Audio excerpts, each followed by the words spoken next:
लखनऊ से बड़ी खबर आ रही है। मुर्शिदाबाद में बन रही बाबरी के लगे पोस्टर। लखनऊ में पोस्टर लगाया गया, लिखा हुमायूं हम आएंगे, बाबरी फिर गिराएंगे, बटोगे तो कटोगे का नारा भी दिया गया है।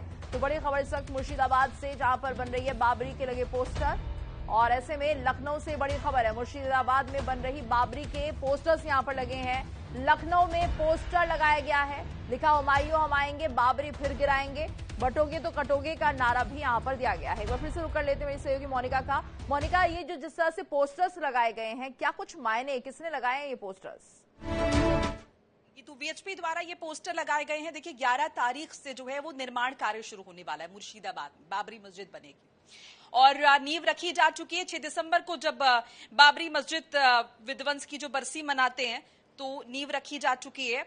अब 11 तारीख को निर्माण है और इसीलिए इस पोस्टर में इस बात का जिक्र भी वीएचपी की तरफ से किया गया कि 10 तारीख को हम कूच कर लेंगे और एक चेतावनी दी है। ये भी कह दिया है कि ये वाली बाबरी मस्जिद भी हम तोड़ देंगे। अब इस पर राजनीतिक प्रतिक्रिया आती है, क्या आती है वो देखना होगा। लेकिन बहुत ही, अगर हम देखें, आक्रामक तरीके से ये पोस्टर जो है वो उत्तर प्रदेश की राजधानी लखनऊ में लगाएंगे और इसका जो इम्पैक्ट है मुझे लगता है ये उत्तर प्रदेश की सियासत में भी होगा। और साथ साथ अगर आप देखें तो चूंकि बंगाल में जल्द विधानसभा चुनाव होने हैं, वहां पर भी इसका इफेक्ट जो होगा। और साथ साथ ये जो चेतावनी दी है कि हम फिर आ जाएंगे, 10 तारीख को कूच करने वाले मुर्शिदाबाद में और बनने नहीं देंगे बाबरी मस्जिद। जो पहले हुआ है अयोध्या में वो फिर से दोहराया जाएगा और किसी भी कीमत पर। तब यहाँ पे लिखा है हुमायूं हम आएंगे और बाबरी फिर से हम गिराएंगे, बटोगे तो कटोगे, इस बात का जिक्र किया और एक बार फिर से हिंदू की चेतना जगाने की कोशिश की है। और ये कहा है कि इस तरह की ये जो चीजें हैं जो कि अगर हम देखें बाबर के काल में बनी है, हुमायूं के काल में बनी है, इनका औचित्य है नहीं मौजूदा वक्त में भारत में, इनकी कोई जरूरत नहीं है। ये विदेशी आक्रांता थे जिन्होंने भारत में आके हमारे जो ढांचे, हमारे मंदिरों को तोड़ा और उसके बाद इस तरह का निर्माण किया। इनकी कोई जगह जो है वो नहीं है। तो वीएचपी की तरफ से, विश्व हिंदू रक्षा परिषद की तरफ से ये लगाया गया है और बाबरी फिर से गिराएंगे इस बात का जिक्र किया है। मुर्शिदाबाद में नई बाबरी पर आर पार होगा और चलो मुर्शिदाबाद, यानी कि एक आह्वान उन्होंने जो है वो किया है, वीएचपी की तरफ से किया गया है। और ये कहा है कि हम 10 तारीख को पहुंच रहे हैं। अब 10 तारीख को सूरत हाल क्या होता है ये देखना होगा। वहां की सरकार, प्रशासन इस पोस्टर को कितनी ज्यादा गंभीरता से, क्योंकि लगे लखनऊ में, कितनी गंभीरता से लेती हैं। क्योंकि अगर गंभीरता से नहीं लिया तो भी एक लॉ एंड ऑर्डर का बड़ा मसला हो सकता है गीतू। लेकिन बंगाल में लखनऊ के पोस्टर, क्या सिर्फ इस पर राजनीतिक छीटाकशी होगी, आरोप प्रत्यारोप होगा या फिर जमीनी स्तर पर भी इसका कुछ? आने वाले समय में चुनाव होने हैं, ऐसे में अब इस वक्त किसी पर भरोसा करना संभव भी नहीं है। क्योंकि यहाँ पर देखिए हिंदू मुस्लिम जो किया जा रहा है, कुल मिलाकर बीजेपी पर आरोप लगते रहते हैं बंटवारे के, लेकिन ऐसा नहीं है। यहाँ पर टीएमसी के जो नेता हैं वो भी तमाम चीजें करते हैं और उसके बाद आरोप प्रत्यारोप का दौर शुरू हो जाता है।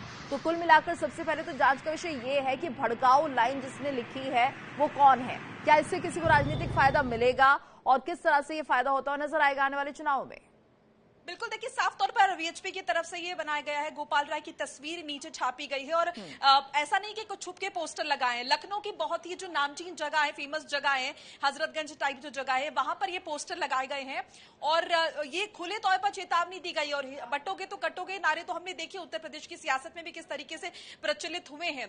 तो एक बार फिर से इनका जिक्र किया गया और इसको टीएमसी भी निश्चित तौर पर भुनाएगी। क्योंकि यहाँ पर अगर हम देखें तो टीएमसी का जो अपना एक वोट बैंक है वो उनको कहीं ना कहीं और ज्यादा संगठित करने की कोशिश इस पोस्टर के माध्यम से करेंगे, क्योंकि पलटवार निश्चित तौर पर होगा। लेकिन यहां पर देखना ये अहम होगा कि ये सिर्फ राजनीतिक आरोप प्रत्यारोप का मसला बन जाएगा या फिर ये लॉ एंड ऑर्डर की स्थिति भी हो सकती है। क्योंकि 11 तारीख को निर्माण शुरू होना है और ऐसे में ये पूरी तरीके से अगर देखिए सुनिश्चित करेगी वहां की सरकार की किसी भी तरह से माहौल खराब ना हो। बाबरी मस्जिद का निर्माण हो रहा है, जब ये तय हुआ था कि बाबरी मस्जिद का निर्माण हो रहा है तब भी हमने देखा था कि किस तरह का माहौल हुआ था। उसके बाद 6 दिसंबर को नींव रखी गई। लेकिन जब एक्चुअल में अब निर्माण कार्य शुरू होगा तो इसका क्या इंपैक्ट होगा, वहां के जो लोकल लोग हैं वो किस तरह से लेंगे। और वीएचपी ने जो पोस्टर लखनऊ में लगाया, मोनिका, बाबरी मस्जिद को लेकर जो टीएमसी का रिएक्शन था वो कुछ अलग था और सीधे तौर पर उन्होंने कह दिया था कि हम इस तरह की राजनीति से संबंध नहीं रखते और बाबर को सपोर्ट नहीं करते। लेकिन कितना फायदा इसमें राजनीतिक तौर पर होने जा रहा है टीएमसी को, ये भी देखना होगा। हालांकि अब इसको लेकर तमाम तरह के रिएक्शन आने जरूर शुरू हो जाएंगे। धन्यवाद करना चाहेंगे आप।